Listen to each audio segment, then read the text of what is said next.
Bueno, continuamos con el bloque 2 de esta bolilla de delitos contra los poderes públicos y el orden constitucional.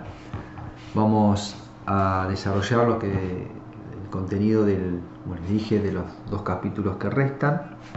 Tenemos un capítulo segundo, atentados al orden, lo que es el capítulo de la sedición, artículos 229 y 230, y el capítulo tercero, que son las disposiciones comunes a los dos capítulos anteriores, los capítulos precedentes, y que abarcan los artículos 231 al 236. Y con ello finalizamos lo que es la bolilla 16.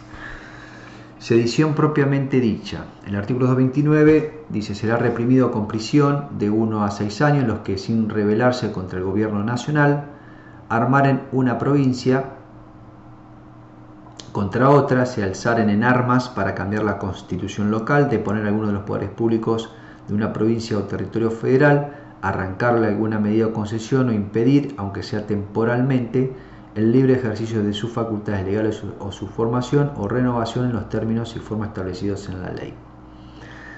Bien, como ven aquí, este delito de sedición, denominado sedición, importa un ataque, al igual que lo que venimos desarrollando, contra los poderes públicos y el orden constitucional, pero no ya de la nación, sino de las provincias. Por eso se llama sedición y no rebelión, si quieren por ahí, para diferenciar.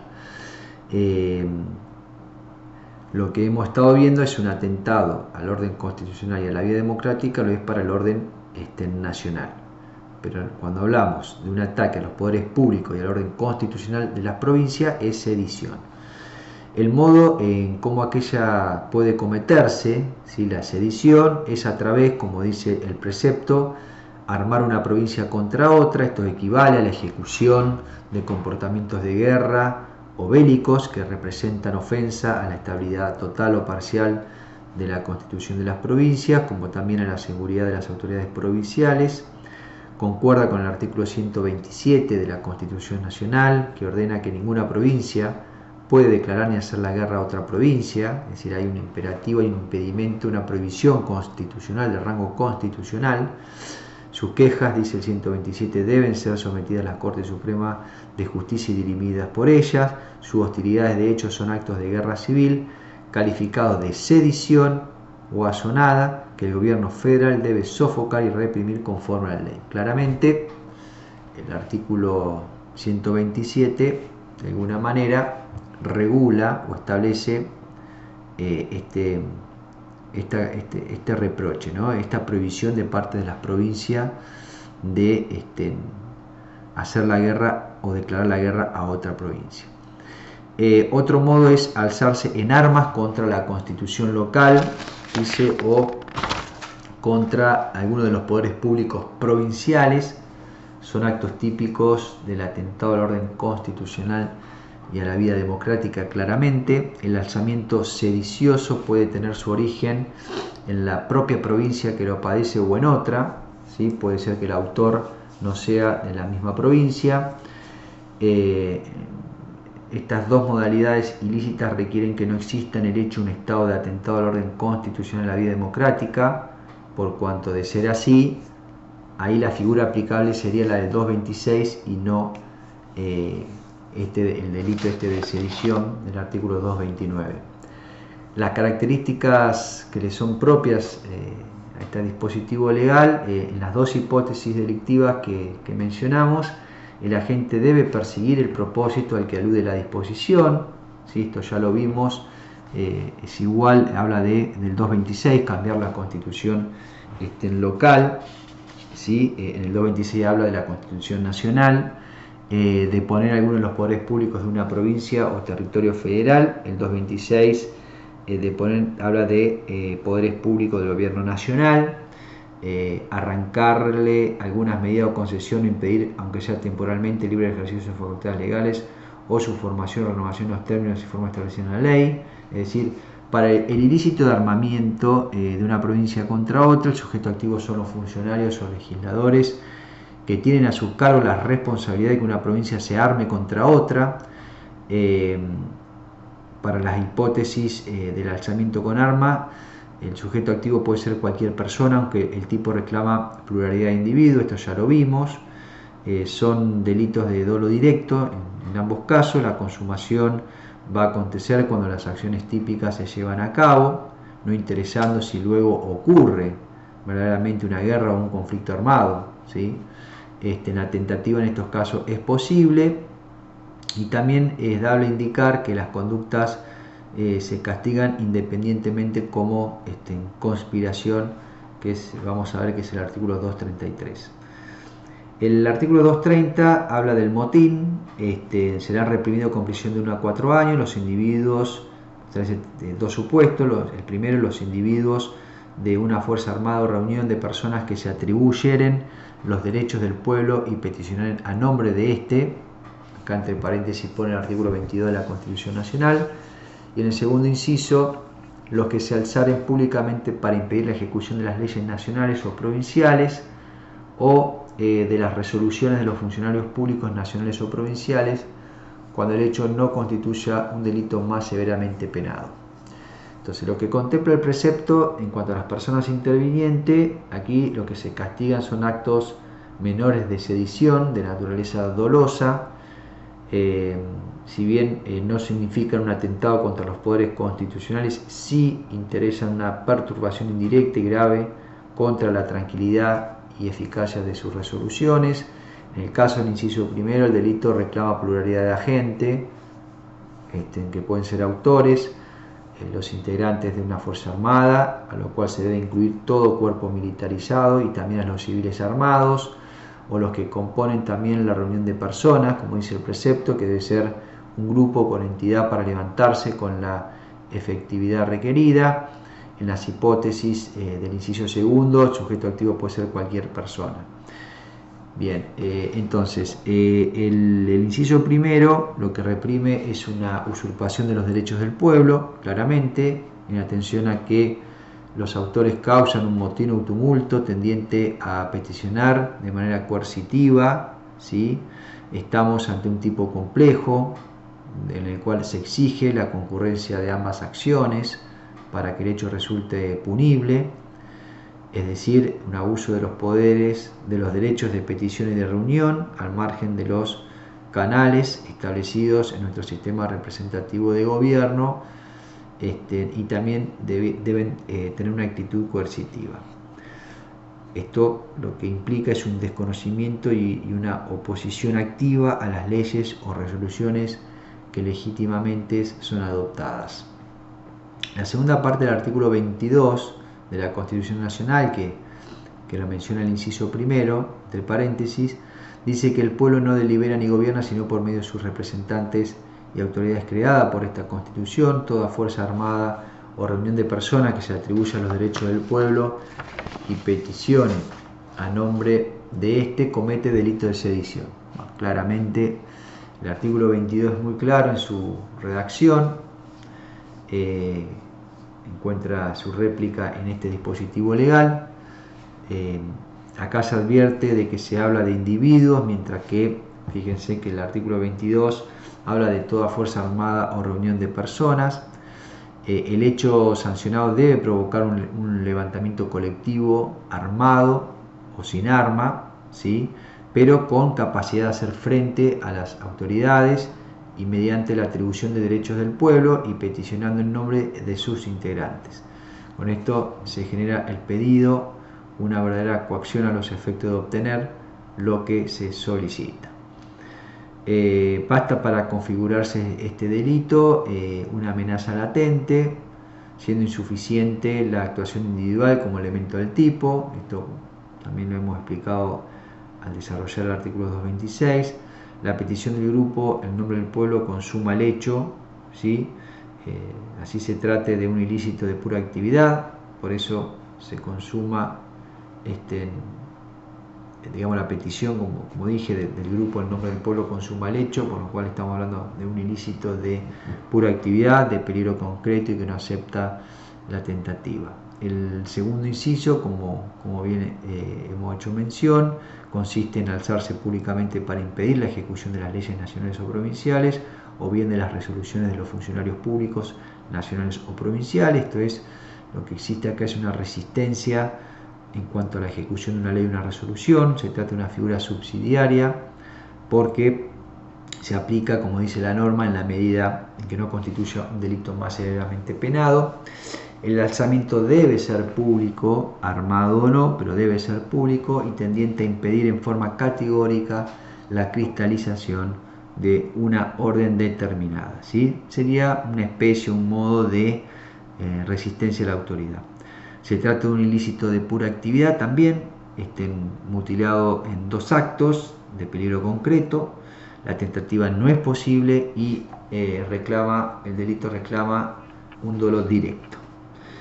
El artículo 231, desistimiento impropio de la rebelión. Bueno, lo que establece este artículo es, luego de que se manifieste la rebelión o sedición, la autoridad nacional más próxima intimará hasta 2 veces a los sublevados que inmediatamente se disuelvan o retiren, dejando pasar entre una y otra intimación el tiempo necesario para ello. Si los sublevados no se retiraren inmediatamente después de la segunda intimación, la autoridad hará uso de la fuerza para disolverlo. Y el último párrafo dice del precepto legal: no serán necesarias respectivamente la primera y segunda intimación desde que los sublevados hicieran uso de las armas. Bien, entonces las reglas que contempla el dispositivo lo que hace es decir, a partir de este artículo y hasta la norma contemplada en el artículo 236, el código lo que hace es prever ciertas reglas de procedimiento que deben cumplirse en las hipótesis que se ejecuten los ilícitos de rebelión, sedición y motín, como también prescribe distintos delitos identificados con tales infracciones, ¿sí? Este artículo 231 establece el procedimiento a seguir por las autoridades cuando se ha manifestado la rebelión o sedición sin que los sublevados hayan hecho aún uso de las armas, ¿sí? Y en el artículo 232, como bien vamos a señalar, se determina penalidad disminuida para los promotores o directores e impunidad para el resto de los componentes del grupo alzado en el caso de disolverse el tumulto sin haber causado otro mal que la perturbación momentánea del orden. Si la potestad represiva del Estado frente a delitos ya consumados ceda a favor de la tranquilidad y la paz social. Este es el justificativo de esta eximente. Y en cuanto al bien jurídico protegido, se tutelan los mismos bienes que resguardan las normas que hemos estado viendo en los capítulos anteriores, con más el orden público aquí y la paz y tranquilidad pública también juegan en este caso como bienes jurídicos a proteger. Entonces, este precepto legal podemos descomponerlo en 3, ¿sí? Primero, que los artículos 231 y 232 regulan un modo de persuasión para que los sublevados precisamente desistan de los comportamientos tanto de rebelión, sedición como de motín que han comenzado a desarrollarse. La autoridad competente para intimar no solo es del gobierno nacional, sino también del gobierno provincial, toda vez que la norma, fíjense que habla de tanto de rebelión como de sedición. Y el artículo no establece penas, fíjense que no establece penas, sino lo que hace es marcar un procedimiento, siendo oportuno que así sea consignado en esta ley de fondo, ¿no? En el Código Penal. La intimación a que alude la ley importa una advertencia claramente hacia los responsables de que en lo inmediato se hará uso de la fuerza si no disuaden su accionar. Si la autoridad no se comportara de este modo, esto es importante también señalar, podría llegar a responder por el delito de abuso de autoridad, ¿sí? Del 248. Luego tenemos el artículo 232, que acá lo que se pune es la conducta de los promotores y directores. El artículo 232 establece, en caso de disolverse el tumulto sin haber causado otro mal que la perturbación momentánea del orden, conforme lo dijimos en el artículo anterior, solo serán enjuiciados, dice, los promotores o directores a quienes se reprimirá con la mitad de la pena señalada para el delito. Es decir, la eximente, los que quedan sin responsabilidad penal son todos aquellos que no sean ni promotores ni directores. Pero los promotores y directores sí tienen una disminución, ¿sí? Un atenuante. Entonces el código lo que establece es que si el grupo tumultuoso se disuelve a consecuencia de un arrepentimiento colectivo y voluntario, es decir, de todo, sin haberse causado otro daño que la perturbación momentánea del orden, solo, dice, serán sometidos a procesos los promotores y directores, quienes en caso de condena recibirán el 50% de la sanción indicada para el delito. Y los restantes, es decir, los restantes manifestantes que participaron, quedarán impunes a raíz de que precisamente la ley establece para con ellos una excusa absolutoria. Tiene naturaleza de excusa absolutoria motivadas en razones políticas, ¿no? Es decir, evitar un mal mayor por un medio menos gravoso.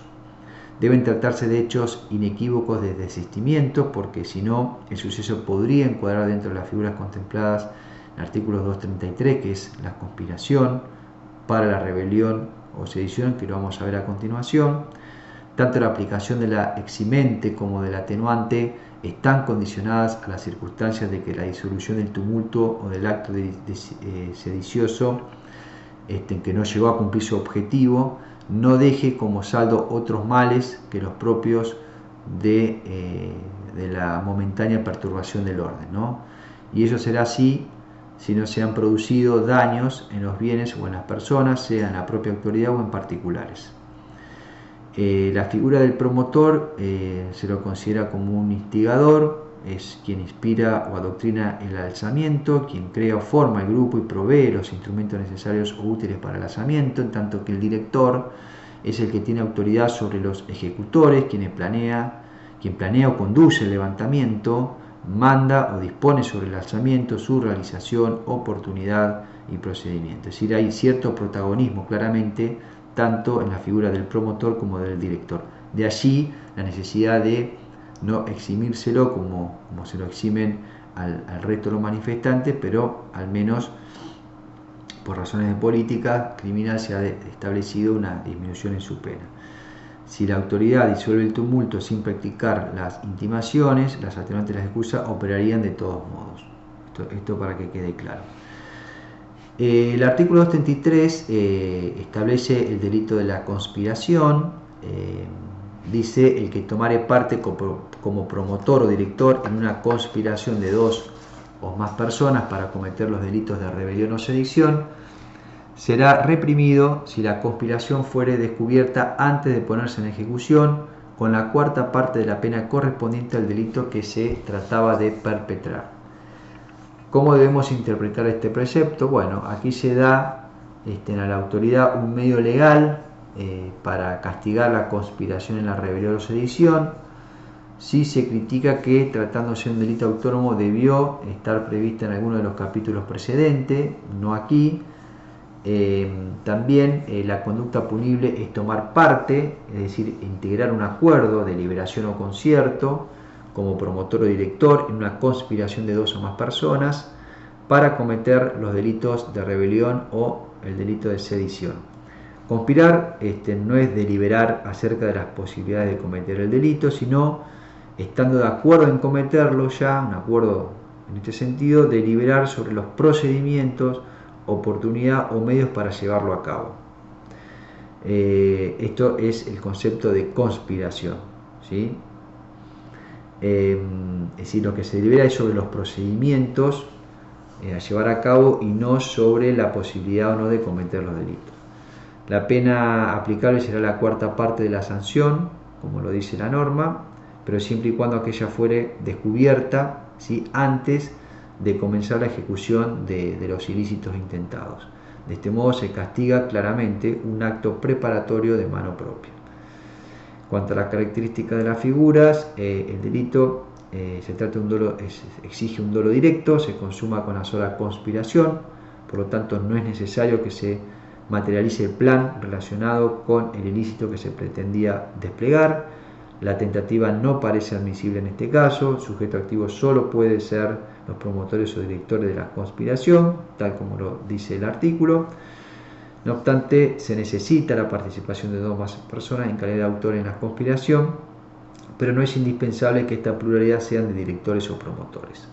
La sola ideación o deliberación unipersonal o la tarea organizativa unipersonal sin el acuerdo con terceros no llenan la característica típica, ¿sí? No se daría el tipo penal. Bueno, en relación a los demás intervinientes que participan en el grupo conspirativo, sin ser directores o promotores, no son punibles, al menos para este tipo penal que estamos analizando. El artículo 234 habla de seducción de tropas y usurpación de mando. Establece el que sedujere tropas usurpare el mando de ellas, de un buque de guerra, de una plaza fuerte o de un puesto de guardia, o retuviera ilegalmente un mando político o militar para cometer una rebelión o sedición, será reprimido con la mitad de la pena correspondiente al delito que trataba de perpetrar.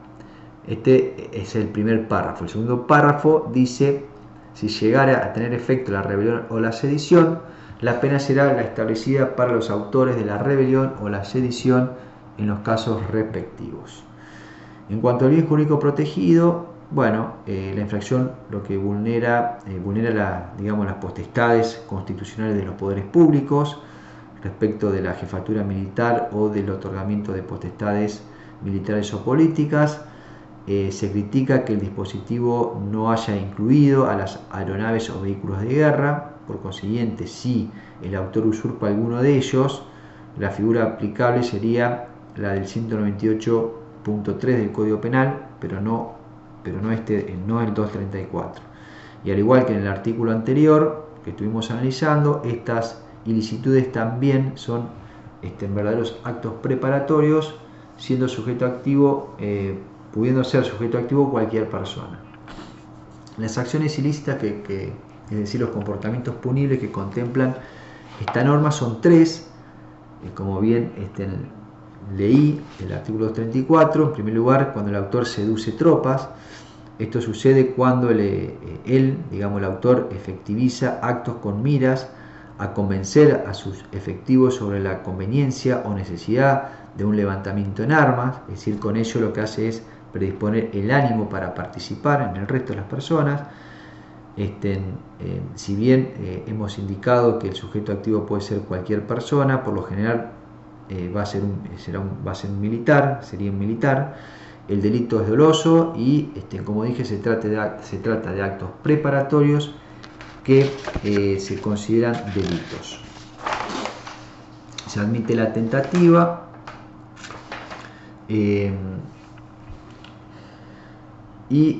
Seducir requiere de un convencimiento por parte del interlocutor, que es la tropa, entendida como un conjunto de individuos con estado militar o policial, 5 por lo menos. Es un caso evidente de conspiración calificada para el seductor, puesto que el que seduce tropas para cometer una rebelión conspira y además puede ser tenido como promotor. La segunda acción ilícita que contempla el dispositivo dice: cuando la gente usurpe el mando de tropas de un buque de guerra, de una plaza fuerte o de un puesto de guardia. Bueno, en esta hipótesis el autor posee el mando de manera ilegal tras deponer a la autoridad competente, es decir, una figura es dolosa porque presupone precisamente una usurpación de autoridad. Usurpa a quien se arroga ilegítimamente el mando como propio, de manera que usurpar un mando militar supone reemplazar al jefe legítimo en el comando de las tropas. El hecho se va a consumar con la usurpación del mando acompañada del propósito de cometer una rebelión o una sedición. Y por último, el tercer comportamiento punible que menciona la norma es cuando el responsable retiene ilegítimamente un mando político-militar, es decir, se trata de otra hipótesis de usurpación dolosa de mando militar o político, por ejemplo, a un presidente del país o un gobernador, por cuanto, habiéndosele vencido el mismo por cualquier causa, lo sigue detentando, ¿sí? ¿De qué manera? De modo ilegal, esto es, sin derecho alguno. Retener el mando, en algún sentido, reproduce la conducta del 226 párrafo segundo el mando político en la retención típica solo puede recaer sobre los poderes ejecutivo y legislativo, pero no sobre el judicial. Por último, señalar que el mando militar es el que se ejerce sobre individuo con estado militar, sobre cosas o lugares sujetos a la autoridad militar. En cuanto a características comunes, las tres modalidades que acabamos de mencionar requieren dolo directo, se acepta la tentativa y reclaman el propósito de querer cometer el ilícito o el delito de rebelión o sedición. Si estas figuras acontecen, esto es importante, la sanción aplicable será la correspondiente a dichas infracciones. Consecuentemente no habrá un concurso entre aquellos castigos y el pertinente a los delitos contemplados en esta norma. Esto por una cuestión de consunción, de principio de consunción en el caso. Y por último decir que hay consumación con el logro de la seducción de la tropa, la usurpación o la retención del mando sin que sea necesario otro efecto ulterior, ¿sí? Aunque en sí todos ellos, como vimos, son actos preparatorios de otros delitos. El 235 del Código Penal establece la infracción al deber de resistencia. El mismo reza: los funcionarios públicos que hubieran promovido o ejecutado alguno de los delitos previstos en este título sufrirán además inhabilitación especial por un tiempo doble del de la condena. Primer párrafo. Segundo párrafo: los funcionarios que no hubieran resistido una rebelión o sedición por todos los medios a su alcance sufrirán inhabilitación especial de 1 a 6 años. Y por último, el tercer párrafo aumenta el doble el máximo de la pena establecida para los delitos previstos en este título para los jefes y agentes de las fuerzas públicas que incurran en ellos usando o ostentando las armas y demás materiales ofensivos que se le hayan confiado en tal calidad. Si lo que contempla en definitiva el primer párrafo establece que, como bien señalamos, que si el culpable fuera funcionario público, nos vamos al concepto del 77 del Código Penal, y hubiera a su vez promovido o ejecutado alguno de los delitos establecidos en este título, sufrirá además una inhabilitación especial por el doble de tiempo de la condena. Aquí se incluye a la totalidad de quienes ostentan un empleo público y no simplemente a los que de manera formal revisten una investidura de funcionario en sentido estricto, sean agentes del Estado Nacional o del Estado provincial, ¿sí? Bueno, esto es en cuanto al primer párrafo. El segundo párrafo, la omisión de resistencia. Acá lo que reprime es un deber de resistencia, es decir, se reprocha a todo funcionario público que, habiendo estado a su alcance los medios del caso al momento del hecho, no resiste, no ejecuta actos tendientes a resistir esta rebelión o sedición que se está desarrollando. Por tal motivo, recibe una inhabilitación como pena accesoria, una inhabilitación especial que va de 1 a 6 años. Estamos frente a un ilícito impropio de omisión, de mano propia, doloso, solo se admite el dolo directo, que se consuma con la omisión típica y que no se admite, en este caso, la tentativa. En cuanto a su aspecto subjetivo, el dolo requiere, en primer lugar, que el autor haya tenido el efectivo conocimiento de la situación típica generadora del deber de obrar, y que tenga también el conocimiento de que es posible exteriorizar las conductas mandadas precisamente por la norma. La resistencia debe ejercerla el funcionario por todos los medios a su alcance, dice el dispositivo, es decir, de un modo que, con arreglo a las circunstancias, su calidad, jerarquía o grado y los elementos con que contaba, le permitiera haber opuesto una efectiva y razonable resistencia, y sin embargo no lo hizo. Y por último, el dispositivo legal habla de un aumento de pena, prevé que las penas de este título quedan aumentadas al doble de su máximo para quienes sean jefes o agentes de las fuerzas públicas. Se necesita que el funcionario sea autor o partícipe, y en este caso el agravante se justifica porque precisamente el pueblo le dio poder y los medios y la gente los usa en su contra. Y esto es compatible solamente con los delitos que implican un alzamiento en armas o que puedan realizar por ese medio, pero no con aquellos, dice la norma, cuya acción típica no admite esa especie de alzamiento, ¿sí? Como los que los describen los artículos, por ejemplo, 227 y 228 y 233 como hemos visto. Bien, y por último, el artículo 236 habla de concurso con otros delitos. Dice cuando al ejecutar los delitos previstos en este título el culpable cometiera alguno otro, se observarán las reglas establecidas para el concurso de hechos punibles. Bueno, básicamente sobre este dispositivo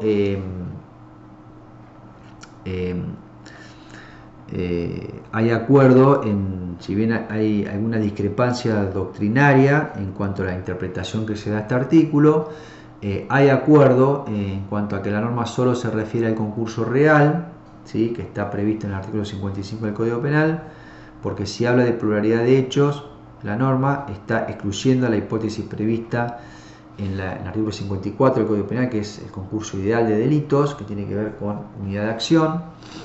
Respecto de los hurtos y robos cometidos durante el alzamiento, deben tenerse en cuenta los efectos del cómputo concursal, las penalidades previstas en los artículos 163, inciso segundo, y 167.4 del Código Penal y sus respectivas agravantes contempladas en los artículos 163 bis y 167 bis, ambos del Código Penal.